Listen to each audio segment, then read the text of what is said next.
হে everyone, আমি বর্ষা আরও একটি ছোট্ট ব্লগ নিয়ে তোমাদের কাছে হাজির হয়ে গেলাম। স্নান করে এসে চুলটা ভালো করে মুছে নিলাম, দেন সোজা রান্নাঘর। তো গাইজ দেখো, আমার চুল মুছে ক্রিম ট্রিম মেখে একদম রেডি হয়ে আস্তে আস্তে একটা বেগুন পোড়া আমার কমপ্লিট। এরপর নেক্সট বসে দিচ্ছি। চলো, এই বেগুন পোড়াটা হতে হতে আমি চালটা ধুয়ে নিয়ে চলে আসি।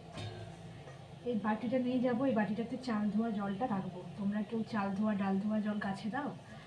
এই কিছুদিন হলো স্টার্ট হয়েছে আমাদের বাড়িতে, তো চাল ধোয়া জলটা রাখবো। চাল ধোয়া কমপ্লিট, চলো চালটা ফেলে দিই। বেগুন পোড়ানো কমপ্লিট, দেন এখন ছালগুলো ছাড়িয়ে নিচ্ছি, দিয়ে বেগুনটা ভালো করে মেখে নেব। এই সাদা বেগুন খেতে ভীষণ ভালো লাগে, এত মিষ্টি হয় কি বলবো।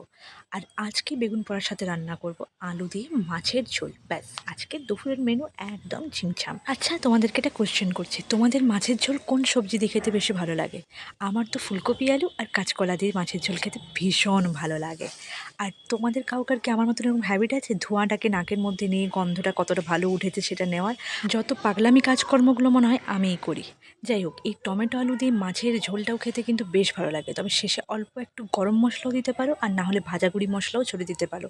দুটোতেই কিন্তু দু রকম টেস্ট লাগে, একবার তোমরা করে দেখবে। আর চলো, আমার রান্নাবান্না কমপ্লিট, এবার গ্যাসটা ভালো করে মুছে নিই। Tata, bye bye.